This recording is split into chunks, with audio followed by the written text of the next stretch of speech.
Kenapa, Mbak? Nggak apa-apa, saya baru lihat live-nya Miss Yuni, gemes deh. Oke. Kenapa sayang? Gemes sekali, nggak apa-apa. Cuman pengen cerita aja. Cerita tentang apa kalau boleh tahu? Oh, mau cerita soal tugas saya di Hong Kong. Tugas kamu di Hong Kong, maksudnya? Ya, maksudnya saya kerja di sini bagaimana begitu. Oke, bagaimana kerja kamu di sana? Oh, buat pengalaman teman-teman juga, sekedar cerita saja ya. Ini loh Miss Yuni, saya kan di Hong Kong ya sudah, ini majikan yang keberapa ya? Yang 1, 2, 3, 4. Ini majikan yang keempat saya. Sebelumnya saya pernah finish lah, yang sebelum-sebelumnya tuh finish semua. Ini juga hampir finish juga di sini. Tuh. Terus pas pertama saya masuk ke sini tuh kan saya belum pernah jaga orang yang sudah agak tua gitu kan. Dulunya kan jaganya anak-anak gitu. Terus otomatis tuh beda sekali gitu. Dengan saya kerja di sini tuh saya dapat pengalaman baru gitu loh, dari jaga anak ke jaga orang tua dan bersih-bersih rumah, jaga anjing seperti itu kan. Terus yang majikan saya kan orang Hong Kong, kalau perempuannya kan itu istri kedua, yang pertama kan udah meninggal dulu, terus dia kawin dengan istri ini, terus istrinya kan dari Cina gitu kan. Mungkin kalau orang Hong Kong sama orang Cina itu kan mungkin bahasanya, cara mereka ngomong kan nggak sama ya gitu, nadanya gitu kan. Terus saya tuh pertama masuk kerja di sini tuh saya diajarin masak yang begini begitu gitu. Terus tuh saya ikutlah gitu caranya dia. Tapi di majikan yang laki-laki saya tuh nggak suka makan pedas. Kalau yang cewek tuh sukanya makan pedas gitu. Jadi saya tuh serba salah gitu loh. Terus ya saya tuh masih nggak pokcoy gitulah. Saya ikut saja. Saya bilang, maaf ya Tuan, saya hanya ikuti nyonya karena nyonya yang ngajarkan saya masak seperti ini gitu kan. Terus ya saya harus dengerin Tuan ngomong sama nyonyaku dong. Aku tuh nggak suka makan kayak gini gitu. Terus mereka tuh selalu tuh adalah sedikit berantem soal itulah gitu. Kadang kalau yang laki itu suruh saya ke pasar setiap hari untuk beli yang sansing kayak gitu kan. Kalau majikan saya yang cewek tuh maunya tuh ke pasar 1 minggu sekali atau satu minggu 2 kali kayak gitu.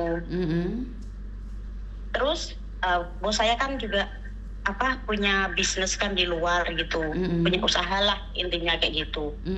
Terus kadang tuh kalau majikan saya itu nyuruh saya, waktu awal tuh saya ya oke lah, kadang-kadang oke gitu. Terus kalau bantunya tuh agak banyak gitu, dia kasih tips ke saya ya saya terima dong kayak gitu. Terus kalau majikan terus berlanjutnya waktu sampai hari raya kemarin lah, hari raya Idul Fitri kemarin ya, pokoknya saya bulan inilah hari raya itu dia masih yang perempuan tuh setiap hari itu nyuruh saya, WA saya kan, dia kan di pusat sana, saya di pusat sini gitu kan. Dia selalu WA saya. Itu ada orang kirim barang gitu di luar, tolong dimasukin dulu karena itu yang jaga itu belum sampai kayak gitu kan. Ya udah saya masukin, tapi lama-lama saya kan takut kan kayak gitu. Karena itu tempatnya kan terbuka kayak gitu. Nanti kalau ada patroli kayak apa gitu kan, saya takut juga kan Miss. Saya harus jaga diri saya juga kan gitu. Apalagi sekarang kan banyak kasus-kasus yang mbak itu bantu nenek di apa gitu kan, ketangkep gitu hanya dorong apa gitu kan. Terus akhirnya pas kemarin malam itu tuan saya telepon saya, suruh saya bantuin. Saya sudah bantu, tapi nyonya saya itu dia nggak di rumah kan, dua-duanya kerja gitu, saya di rumah sendiri, tapi dia nggak tahu kalau saya tuh ditelepon sama tuan, dikasih kerjaan suruh bantu ini. Terus nyonya saya tuh marah gini, mana mungkin sih si Cece itu bantu kayak gitu. Terus saya kan ya emosi kan, selama hampir 2 tahun ini saya selalu bantu loh, walaupun saya nggak dikasih tips loh, udah lama loh, udah setahunan lebih saya nggak dikasih tips loh. Hanya dulu pertama-tama itu dulu dikasih tips 200 gitu. Terus aku bilang gini lah, saya tuh hanya membantu, saya hanya mempertahankan pekerjaan saya buat cari hati majikan saya, tapi risikonya pun di saya sebenarnya. Tapi saya hanya membantu. Jangan bilang kalau saya itu tidak mungkin membantu kalian punya kerjaan di luar itu. Kalau saya bantu ya oke, nggak bantu pun boleh.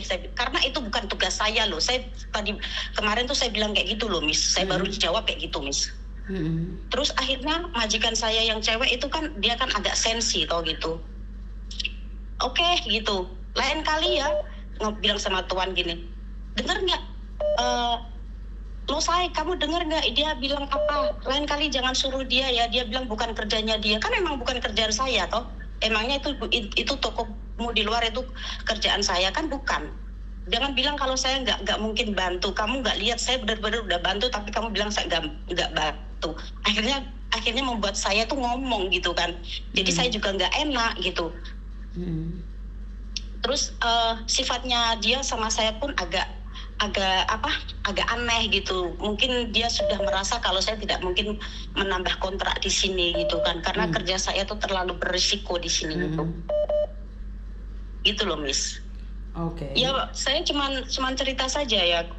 Yang namanya kadang kita boleh mengikuti arahan majikan, tapi kalau lama-lama terus-terusan begitu kan kita juga harus menolong diri kita juga kan, takut gitu loh, Miss. Lebih baik saya keluar lah dari sini, saya nggak mau lanjut gitu kan.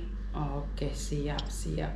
Iya, Miss. Oke, terima kasih ya. Soalnya ini banyak yang lagi butuh bantuan nih tentang teman-teman yang lebih membutuhkan. Sorry ya. Oke, makasih. Terima kasih. Yo, I love you. Bye. Oke, kebetulan banyak sekali yang telepon dan urgent banget, tapi saya nggak bisa membedakan mana yang urgent mana yang enggak ya teman-teman ya. Jadi kalau saya telepon nggak diangkat ya udah nggak apa-apa. Halo. Assalamualaikum, Miss.